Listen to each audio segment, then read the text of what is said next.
Hey everyone, Bill here with KB Tricks. Hello. We're at, hon, what are we doing? We are still in St. Louis, Missouri. Today we are checking out, this is completely new to me, we're checking out the Missouri Botanical Garden. And joining us is... There's Rebecca. Because that's what you say me. Okay, yeah. Alright, so a fun little fact here is Missouri Botanical Garden was actually originally named Shaw's Garden after Henry Shaw, who founded this whole thing. And Beck and I are actually related to Henry Shaw on our mom's side. He was our great uncle. I think that many greats. Was he that great? Probably not. We're gonna head into Missouri Botanical Garden. Looks like quite a crowd here today. Walk into the main entrance of the Botanical Garden, and that's where you buy your tickets and check in. I might check that out later. It looks like they got their gift shop. Just walk through the building and seeing our first look at the gardens. I also grabbed a map, so we are down here at the bottom. That's where we came in. We're going to go back inside and they can have a conservatory. We're going to go check out. Here's a conservatory. This is off to the right as we came in to the gardens. It feels nice in here. Looks like a lot of the plants around here are from the Southwest, like New Mexico or California. Fun name for this one is called a woolly bush. And that one is interesting, called buttons on a string. That's very accurate the way how they looks. Another new one for me. They call this a kangaroo paw. Back outside from the conservatory, and we're going to head that direction second. But off to the right, this is next to the conservatory. They have a tram stop. These trams are an additional charge. I don't know if they give tours or if it just kind of gets you between A and B, like if you get to the back and you're tired of walking, that kind of a thing. The big dome here is one of the most photographed things in St. Louis, I believe. And we're going to go inside there in a second. We're going to go into the Arid House next, which is next to that dome. Along the way in here, we got a lot of plants, either be from the Southwest or even Europe. Alright, we're in the Arid House. Bigger than I was expecting it to be. Multi-level here. It's pretty. A lot of the plants in here seem to be more Southwest U.S. Origin. Got like cactuses and things like that you might find down in the desert. A whale's tongue agave. I don't know if they use this to make tequila. They use blue agave to make tequila, and clearly it's related. I've always liked cactuses. I always found them kind of fascinating. Really neat. Like that's a prickly pear cactus. You can see how long those spikes are. Backside of the building now, you can see a lot of the taller cactus. A lot of those are like maybe 20 feet tall. And now down in that little structure in the middle, kind of looks like something from the Southwest. The little fountain. I'm not sure how to pronounce the name of this tree. Daya? I don't know, but you can see along the bark there, those are a bunch of spikes. And those are also the leaves. The leaves don't go out too far. There's no like branches or anything, but it has a bunch of spikes protecting the bark. This area they call the Forest of Thorns, because all the plants over here have a bunch of spikes on them. And I don't know if they really count as cactus, but you can just kind of see, you know, that's what protects them from being eaten by animals. I'm gonna keep going around some more, just kind of randomly walking through here. Really neat looking plants. Not used to seeing these. A lot of them are new to me. Of course, I'm no botanist. In that one area that I pointed out a minute ago with the tall cactuses. So yeah, some of these are several feet tall, like 12 to 20 feet, I think. I said I like cactuses. So I just talked to one of the guys working here. This building has actually been here since '93. But it just opened last year in 2024 to the public. I'm going to go into the Exploration Center next. I'm assuming this is going to be a thing for kids and adults if you're interested. Here's a thing where you can learn about soil and things like burrowers, like animals that burrow. So you can go inside here and you can see some things. Apparently there's like a tarantula and maybe a snake in here. So this is a real leaf, not her, what's behind her. That is a double coconut palm, and it's gigantic. You saw that in comparison to Beck. Beck, how tall are you? 5'6". 5'6". So that's got to be what, 5'7", 5'8"? What? According to sign down here, these can grow up to be 30 feet long and 15 feet across. Looks like there's all kinds of learning things here for kids. You can spend a lot of time in here. I'm gonna go into, I think this might be the dome. We are now inside that giant dome. It is called the Climatron, so that they can control the climate all year round. Got some really big plants in here. You get lost in the jungle. Welcome to the jungle. We got fun and games. These are beautiful flowers. They're just kind of like little red hats almost. These are called flaming flowers. Got a little waterfall here. At the end of the path here, there's like a fish tank. I don't see any signs saying what kind of fish are in here. And they got some aquatic species of plants in there also, and some other ones that just kind of do well along water. There was a fork in the path. We're going to go to the other direction now. The one way was the dead end with the aquarium thing. And another waterfall. These white ones are pretty cool looking. Really nice in here. I like the temperature. I like the way how things are set up. Those are some big leaves. They're actually right next to some air conditioning unit or something. I don't know. But oh, these are nice looking flowers. Let's go. Oh, there's one we can see from the top a little bit better. Very nice. If I remember right, some animals might actually live in here because you see how the water gathers in these leaves. So like small frogs might live in there, and then they would use that as a place to live, hang out, as insects would come and try to get the pollen or whatever from the flowers. These are jackfruit. They can grow to be the size of like a volleyball, a football, stuff like that. And these are pineapples. You can actually see one growing kind of back there, or maybe it has already grown all the way. I'm not sure. Back there is sugar cane. That's where you can get a lot of natural sugar from those plants. Oh, there's something else growing back there. What is that? There's things on these vines here. I don't see a sign, or I do, but it's partially blocked by a leaf. There's a sign to the left which is blocked by those leaves, so I can't see it, but you can see the fruit or whatever is growing on those vines. There's like 2 or 3 right there, a couple more. Almost looks like kiwi, but bigger than kiwi, and they're not as fuzzy. I couldn't see the sign, but what do you say there? So Becca said the sign says they're called air potatoes. Air potatoes. Yep. I mean, they look like potatoes of some sort. And they're in the air. They're in the air. I've never heard of an air potato. Is that like anything like air guitar? Sure. Okay. Oh, these are neat flowers. I don't know what this plant is, but really cool the way how it's like flowers on top of flowers. Gonna continue on the path here. Interesting structure there, like some vining type plants are on that. But if we look up here, hanging from the center of the Climatron, it looks like there's a Chihuly or a Chihuly-esque chandelier.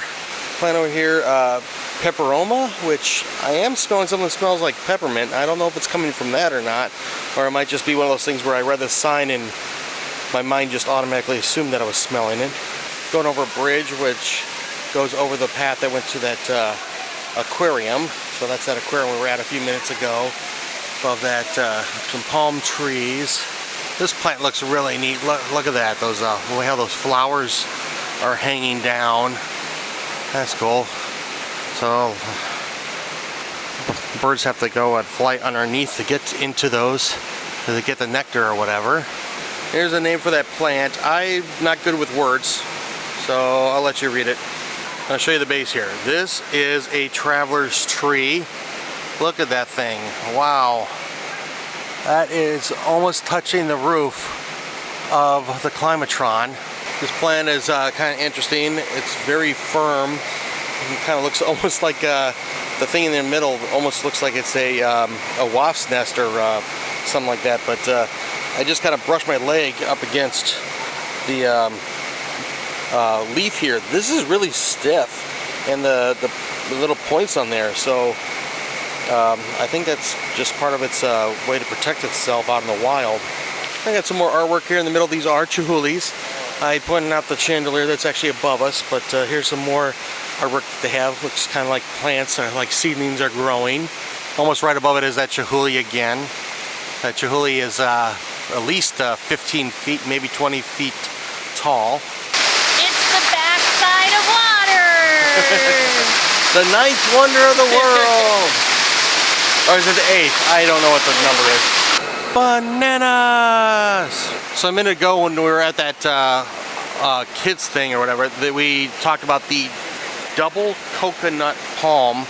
That is the plant that palm branch came from. So you can see it here in real life. That is gigantic. So this tree was planted here inside the Climatron in 1982, where it has remained for 40 years. So we're walking out the other end of the path. I got a couple of information things about the Climatron. It is 125 feet tall. The canopy is about 95 feet for the plants, and the understory is about 55 feet, and the forest floor is 15, and there's kind of a comparison side. So if that's a 6-foot person, this is how tall the building is in comparison. Give a little bit of reference. Here's where we came out of the Climatron. Over there is where we came in, and then back there is the main building that you enter to enter the Botanical Gardens. So now we're going to go directly across from that exit, or where we exited from the Climatron. Got some more Chihuly's here in this old pond, and looks like we're going to walk across. This is the next little pond area. Check out the size of these lily pads. These things can be big enough to hold the weight of a small animal, like like maybe the size of a raccoon or so. Some of them can be. Then there's another pond as we go in this direction with some more Chihuly's in it and some statues. And Dad pointed out that the building here at the end, this used to be the old entrance to the Botanical Garden way back. Who knows how long ago that is. I'm not sure if we can still go in that building now. We'll find out in a second. They call it a pavilion. Can't read the name of it right now. They call this the Spink Pavilion now, and they do private events in there. Just looking through the window, looks like they might be set up for some sort of thing. Maybe a wedding. But you said that the Botanical Garden is a special place for you. Yeah. I probably was here hundreds of times with my grandparents, and this is the original view when you first walked into the park. Mm-hmm. There used to be a very large greenhouse, if you will, in the back where the Climatron is now. Like similar for those of you in the cities, similar to the Como Park. Mm-hmm. When they tore it down and built the Climatron, I remember they had to lap the trees and water and plastic to preserve them from the St. Louis winter. Yeah, this is a lot of special memories for me. Taking the one path, we're kind of going parallel with the one street to our left, and they got some iris gardens. Is that what these are, hon? These are daylilies. Daylily garden, and like a lot of these seem to be tied to donors and various different types of lilies. Far up the path here, there is this little structure tower. I think they call that a tower, and a house. This part over here to the left is not open to the public. So there's a sign here. This is the Herring House. So according to Henry Shaw's will, they wanted to build this cottage, and this is for the groundskeeper of the mausoleum and the gardens. This is their residence. We're gonna go check out this building next. This is the Stephen and Peter Sachs Museum. Forgive me, I mispronounced that. The bishop says this is Sachs. I don't know. We're just gonna randomly look around. This. Oh, they have smelling things. Smell the Bouquet is the name of the exhibit here. This is vanilla, Madagascar vanilla. You're supposed to smell the glass. Okay. Yeah, why is that one? I'm uncultured, so I don't know what This one smells good. You two are having way too much fun smelling things. And switch. Earthy, musky green. Smell the green. Look like you had more fun than at a wine tasting. We went up the stairs, and we're gonna go to the main levels of the building. This is Henry Shaw. I don't think there's much family resemblance here. Well, I think there's a gender thing there too, or whatever. You look a little bit more like him then. Oh, okay. Was it on Grandma's side or Grandpa's side? Because it looks more like Grandpa. But it's Grandma's side. Grandma's side, okay. It kind of looks more like Grandpa than Grandma. But I think, yeah, you don't have the full butt chin. You don't have the full butt chin. But it's a similar chin. It's not a butt chin. That's a butt chin. That's a strong chin. That's a butt chin. That's a strong jaw. Right, we're gonna go in here. Oh, yep, more smelling. Gonna try this one, Beck. What's this one, Beck?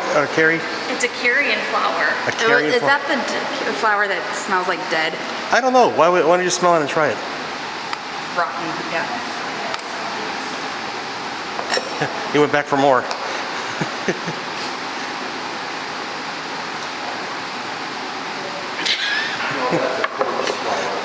But it still is rotten as the first thing that it says.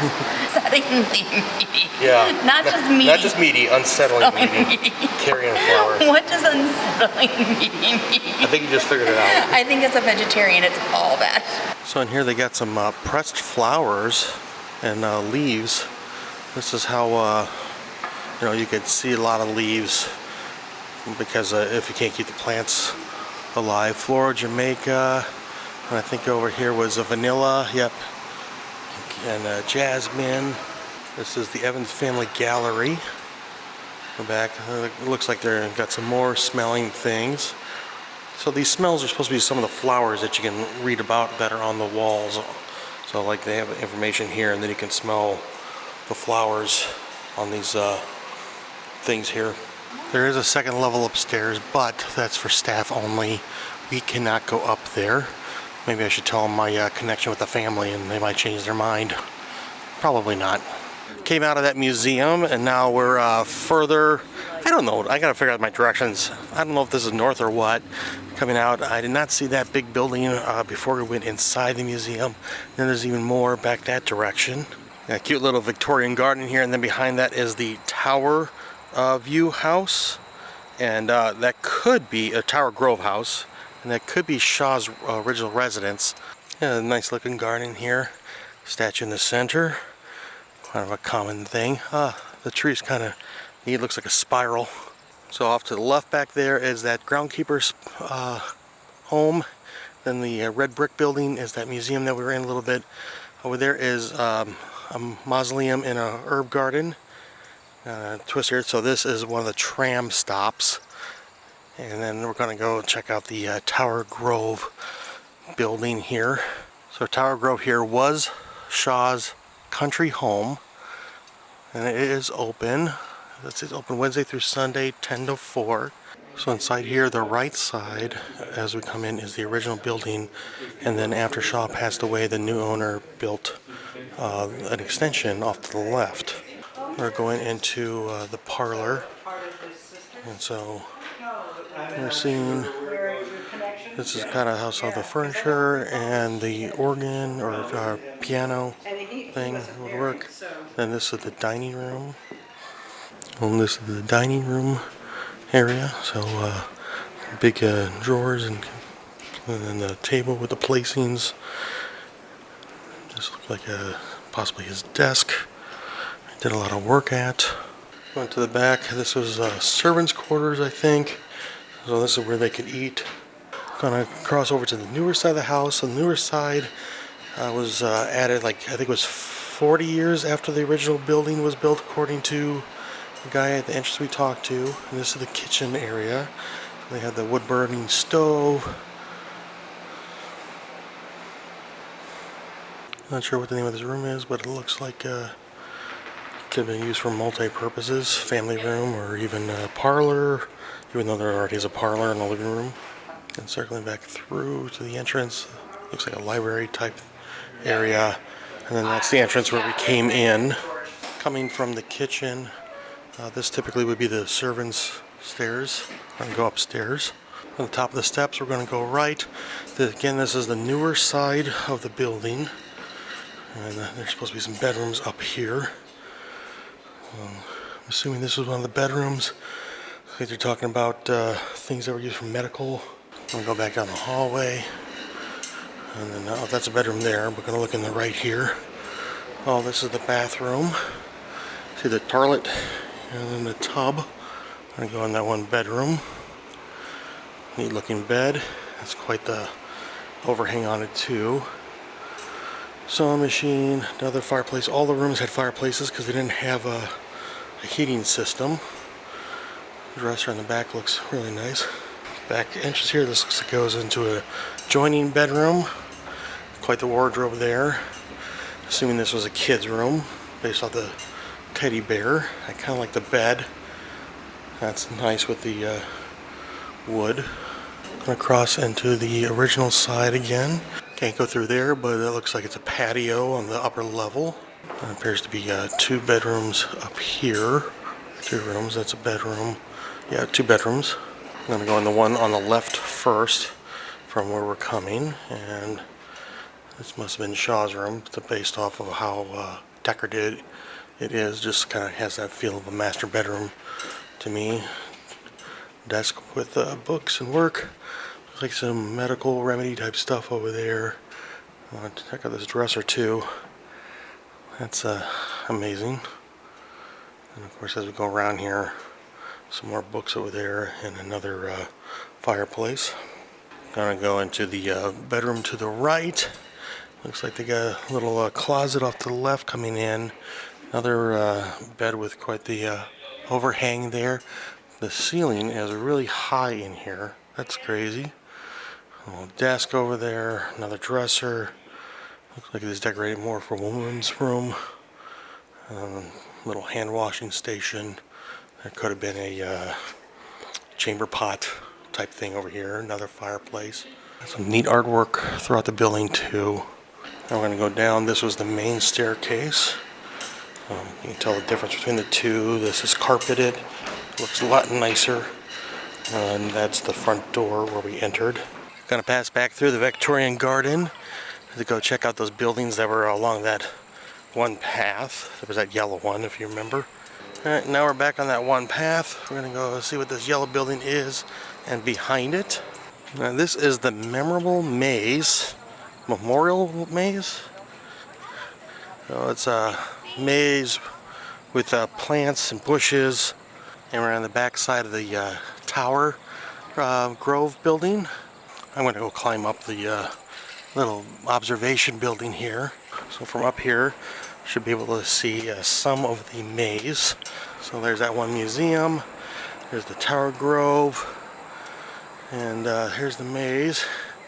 I can see Kari, Dad, and Becca trying to figure out their way through there. You're never going to get out of there! You're stuck in there forever. Enjoy my labyrinth. I was waiting for you to say something about how you fart in our general direction. I fought in your general direction. Father wasn't. Your father smells like elderberry. Wait, that's my father too. Dad, do you smell like elderberries? This area is the stumpery, which I can only assume that they used all these tree stumps to help with the decorations. Like there's some hosta type plants. More of the stumpery.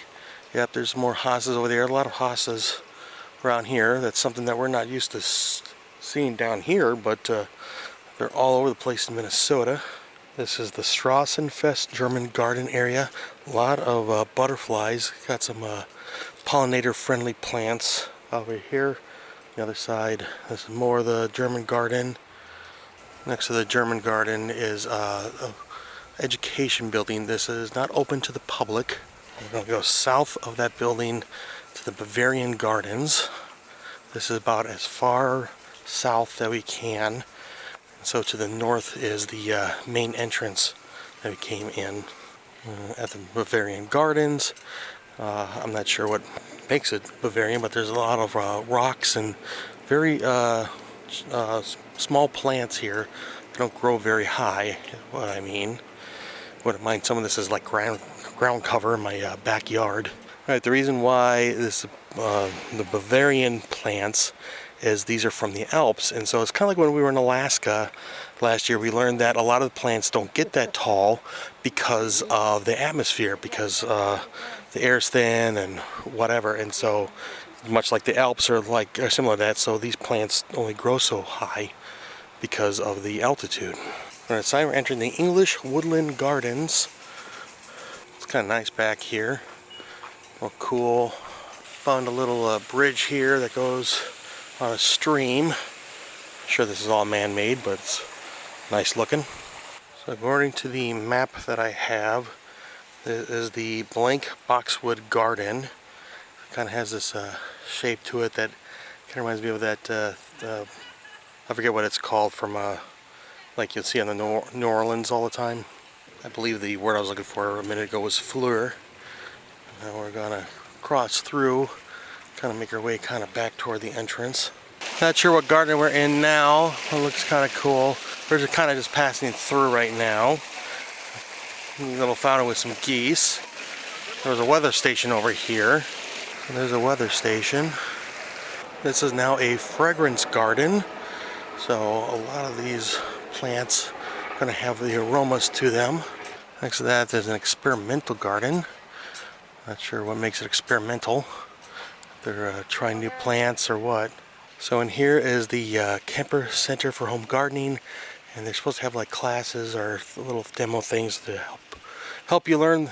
So those with black thumbs will turn them more into brown colored thumbs. But we're going to skip that and keep moving. Not sure what this is, but they got some big old leafy plants. Man, those things are huge. I'm going to keep going toward the entrance. On the back side of the Climatron from where we went in and came out, and down that way is the children's garden. We're going to pass that since we're not children. Oh yeah, there's the back side of the Climatron. Find our way back to the main entrance, and it looks like they're setting up here for a wedding. You see the chairs lined up over there, and actually they have a nice spot where the ceremony could take place. There's a couple steps.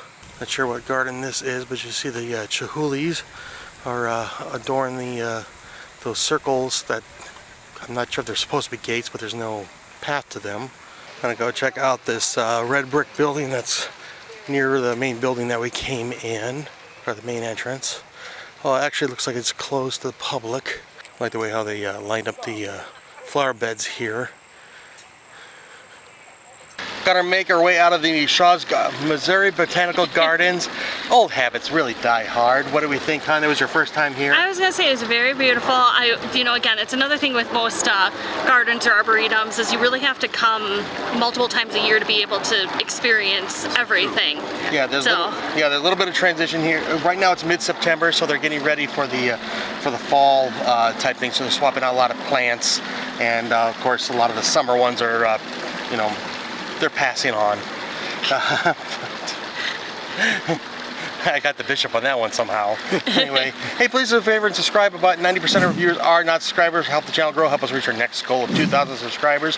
What's the details for this time? So details, it is $16 per adult if you are from out of the area. They do have some discounted deals if you are a resident. Children are free if you are traveling with them, but yeah, that's kind of it. Okay, what about the folks that have been here many times, but it's been a long time? Beck? I really enjoyed it. I remember as a kid just how big I thought the Climatron was, and it still seems big as an adult. It doesn't seem any smaller. Yeah, we've been here for like 3 hours, and there's still a lot more we could spend a full day. Yeah, Yes, for sure. yes. And what about that? How was the memories and all that stuff? It's been a long time. The memories, I've been in places today I've never been in before because some of the buildings weren't open, and I don't remember it being as big as it is. Yeah. Yeah, and I like the fact that they actually talk a little bit about the history, both of Henry Shaw and also about how the gardens came to be too. So it's not just plants. Yeah, no, it was really cool. And there's art too. Yeah. Yes, there is art. And smelling right now.